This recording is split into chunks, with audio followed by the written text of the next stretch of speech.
We had a very good conversation about the South.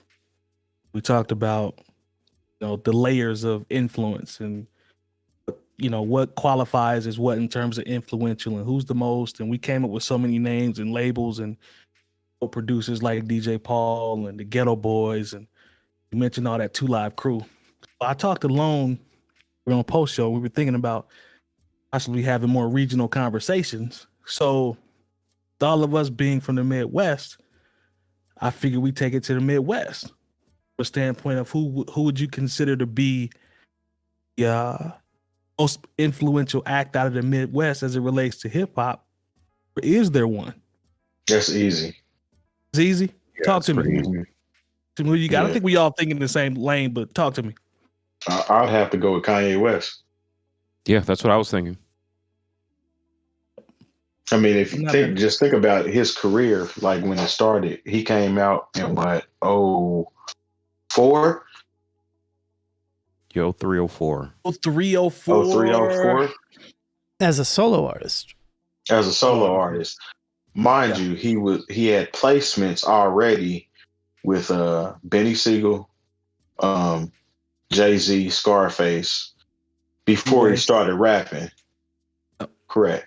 Before we even knew him as a rapper, he was kind of spearheading the production game, and he started that sped up soul sample thing back then, which that grew legs, and a lot of people did that. And then as a rapper, I mean, he evolved each album, like we just talked about Michael Jackson as far as his appearance evolved or changed each album. Kanye West, his sound changed, his inspiration changed each album. Like none of his albums are the same.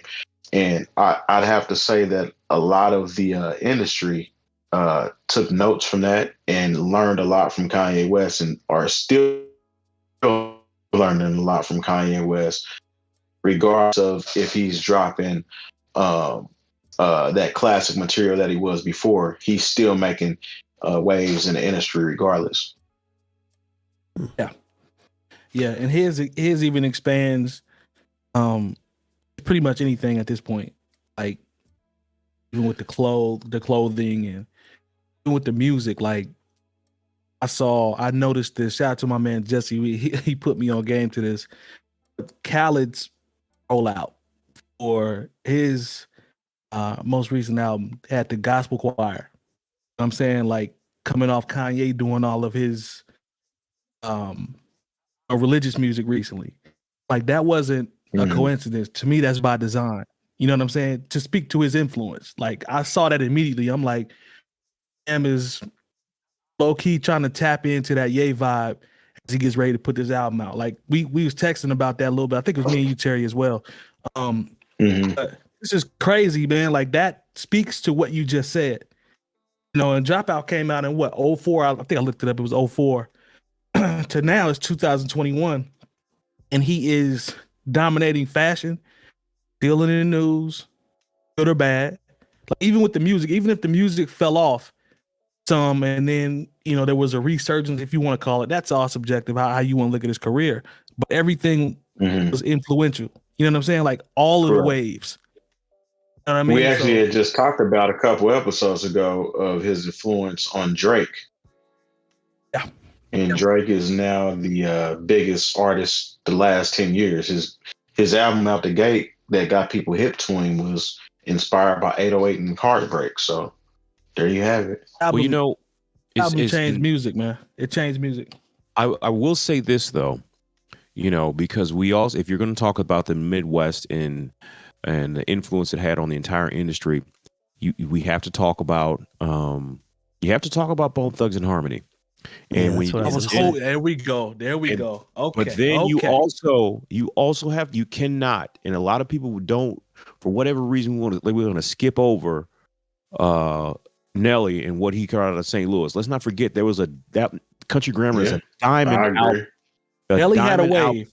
At one point, every record company, this is how it really got hot. Every record company was trying to come to St. Louis and sign somebody.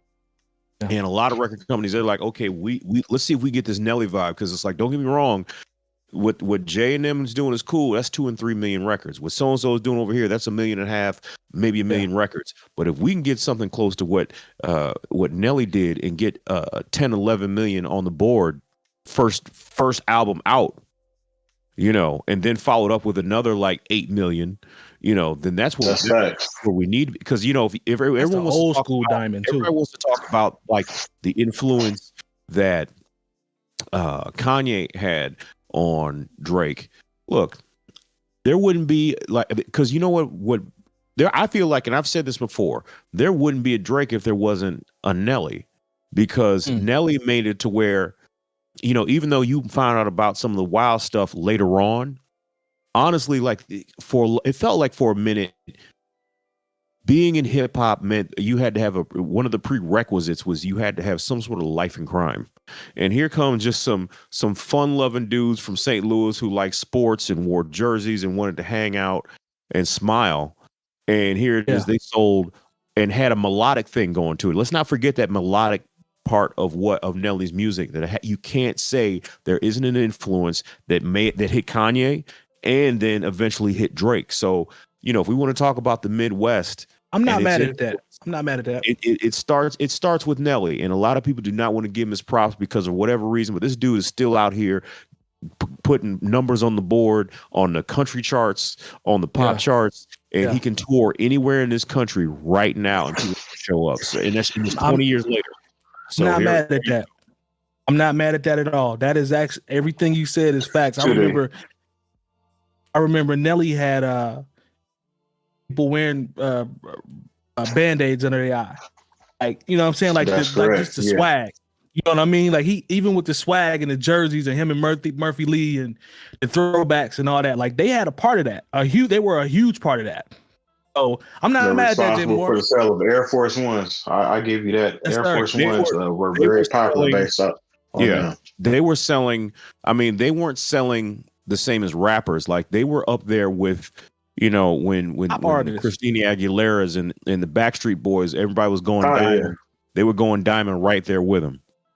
So jump in there, man. Got to give them that. Did we spoil do we your count thunder? Detroit as the Midwest? Do we count Detroit as not at all? Midwest? Absolutely. Count who? Yeah, that's why I haven't spoken on a few names yet. Let's go, Lone. I'm ready. I feel like you got something for me. I feel like Nelly and Kanye and Bone Thugs are the three obvious choices, but I think we have to be cognizant of the influence that Eminem has literally had over an entire generation of white people that now listen to hip hop for a very specific technical type of reason, whether that be good or wrong, good or bad. True. You're right. So there's that. I could go in further. I mean, I think Detroit's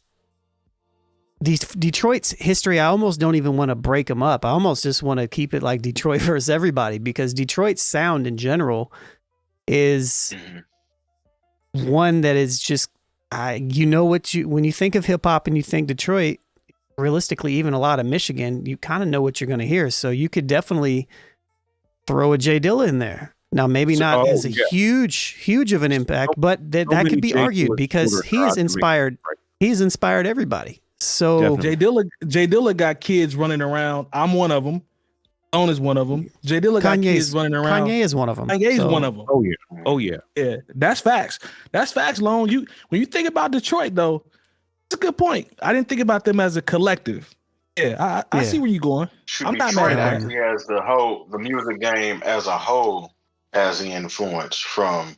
It doesn't even matter what genre we're talking about. To be honest with you, techno, like ghetto tech, like it's very rich. Detroit's, but really Michigan, but really Detroit is like kind of the head of it. The music is very rich there. So, yeah, I think Eminem is part of it as well. I think, Kanye, I think, the Dilla and the slum village, and that it's really based around Dilla though, realistically.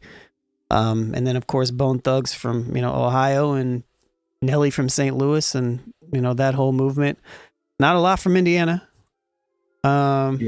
Our influence is on the what level would you say? Because we kind of the people from Indiana usually are the ones that are like the head of the music label or the AR type person. But unless you're talking about Michael Jackson. I think you're in the wrong genre if you talk Indiana. I think we in the wrong genre. As far as music? And if you want to go R&B. Coach K is from Indiana.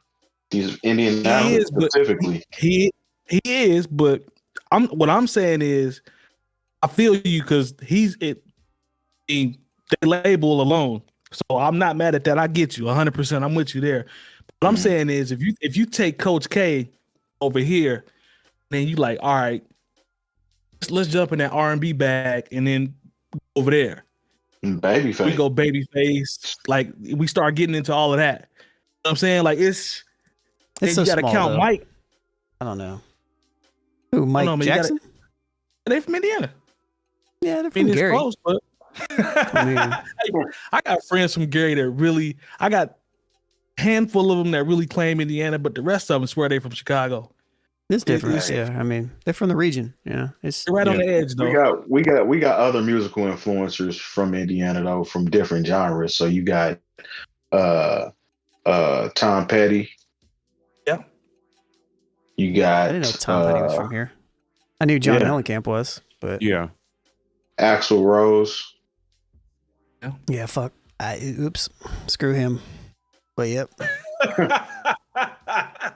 Good job, brother. Good job. Maybe Tom Petty might not be from here. I know he has a lyric. Thought he was.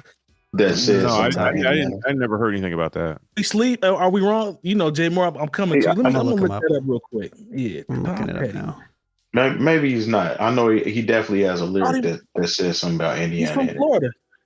Gainesville, Florida. Yeah. Okay. Gainesville, Florida. I was wrong on that one. Sorry.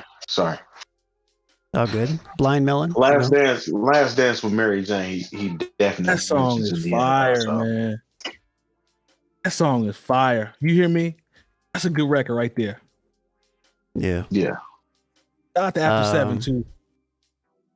But yeah, I think the Midwest has. I don't know if you can really pinpoint it to be like one specific act. It's just the same with that. I mean, I'm gonna have the same argument as last week. Like, it's just the region's too big. You know, what we could say the Go Getters from Chicago. How about that? Well, perhaps. I mean, you could. I was like, huh? You look in the chat, man. Do we got anybody in the chat? Let's see. I think the chat has changed since I looked last.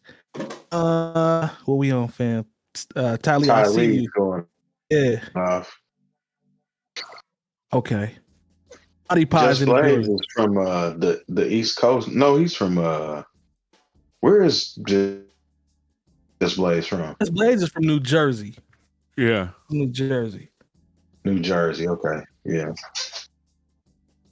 Yeah, 3 6 Mafia is down south. Kendall. Yeah. I mean, if you wanted to go, Tylee, if you wanted to go to a producer conversation, I'm a huge Just Blaze fan. I will vouch for him till the cows come home. But we just try to keep it strictly for the Midwest. But appreciate y'all.